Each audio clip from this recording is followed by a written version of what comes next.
Hello, I'm Henrietta Southam, and I'm interviewing my friend John Weston, who is a director at the CHFI with me. It's the Canadian Health and Fitness Institute. And I am interviewing him because I find it extraordinary that he's about to run a symbolic Boston Marathon in Canada. And I want him to talk a little bit more about this story and how he's here and what he's doing and who he's doing it with and what it means for the CHFI and what the CHFI is. Well, John, thank take it you. away. I think it's very cool that we can have this chat together. It may be symbolic for Boston Marathon purposes, but it is going to be 42 kilometers, which will be very concrete, I think, at the time. It's going to be September 7th. And you're right. I mean, it's symbolic in that we can't run the Boston Marathon this year, given the pandemic. But Right. those who qualified, and I was fortunate to be one of those, were invited by the organizers to run a marathon anywhere in the world. So I chose to go back to one of my favorite cities, Ottawa, where I spent a few years off and on recently, and run it with some great friends of ours, Phil Marsh, who is the head guy at the running room in Ottawa, and Pierre Lafontaine, who was our head Olympic swim coach for many years for Canada. And we're going to start at the U.S. Embassy at 8 o'clock on Labor Day, Monday, September 7th. Why the U.S. Embassy? Well, a couple of reasons. Obviously, it creates that Boston connection. And secondly, back in 2013, when there was that horrible bombing at the Boston Marathon, some of us, led by Phil Marsh, marched to the embassy and tied our running shoes on the gates to symbolize our unity with the people of Boston, symbolize peace, and of course to promote health and fitness. So I found it interesting that you were running, that you actually knew how to run a marathon, let alone that you qualified for the Boston Marathon because you are actually a biker. So what keeps you this active? Why are you doing this? In what name? I know that you were an American citizen. I think you're not an American citizen anymore. But you and I have ties to this country. Our neighboring country is very important in our hearts. And my sons are still American and serving that country. And I just wanted to know how you are so active, on top of which the reason you are active is the reason that you founded the Canadian Health and Fitness Institute. What does that mean? What is the institute? What are you doing with it? Well, I've never been an American citizen, but I have very strong Oh, you ties were. with the United States. I studied in Boston and ran my first two marathons in 1980 and 83, Boston marathons. And my goal this year was to try and beat my time from 1983, hoping that I may not be as strong and fast as I was then, but a little bit smarter and more disciplined. So at any rate, we'll see how that goes. The whole thing about health and fitness, for me, it's very much a combination, Henrietta. You've heard me say this before: physical, mental, and spiritual health. I really feel that they are intertwined. I'm much more mentally alert when I'm physically active.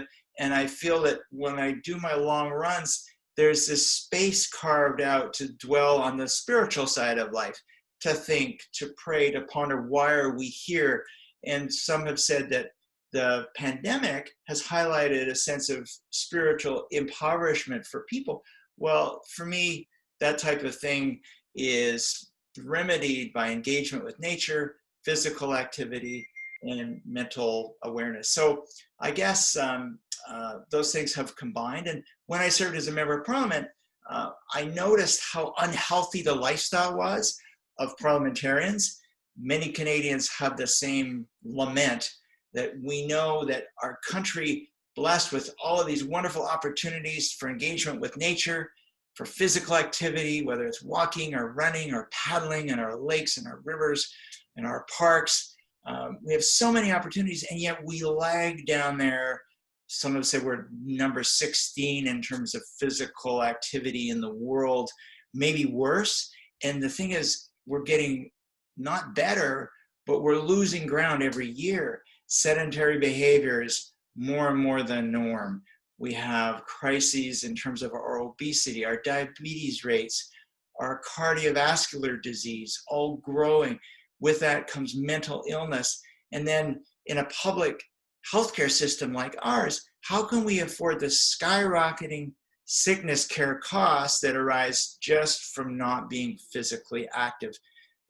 Health Canada have said $7 billion a year goes to remedying the cost of inactivity.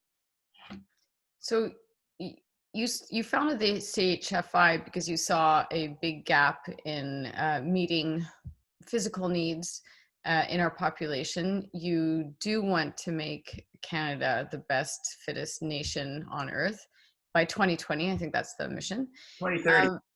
How are you going to get the CHFI to be a national institute worthy of its name? What are you doing in the next few months for this? Well, we have a charitable foundation already. We have a wonderful board. We have some 34 directors and advisors who come from various walks of life, many of them accomplished Canadians. The Governor General is our vice regal patron. We have people like Dr. Jack Taunton, who with you and me is a founding director. He is the father of sport medicine in Canada. He began the Vancouver Marathon. He began the Vancouver Sun Run and was Canada's top physician during the 2010 Olympic and Paralympic Games. Wonderful, accomplished people, architects, engineers, academics from all across our great country. We intend to develop a strong social media following of people who will hopefully benefit from what we have to offer, to give them ideas on how to be more active.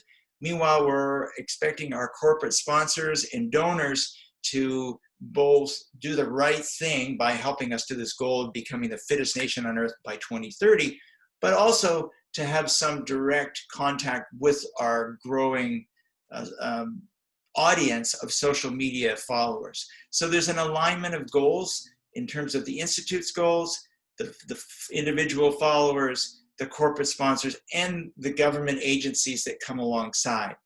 Can I ask you what the website is, just so you could name it? Yeah, of course. We should have said that earlier on. It's chfi.fit, chfi.fit. And there you'll find a great concept video done by our friend Jay Bawa, who's one of the architects in charge of renovating Canada's Parliament buildings.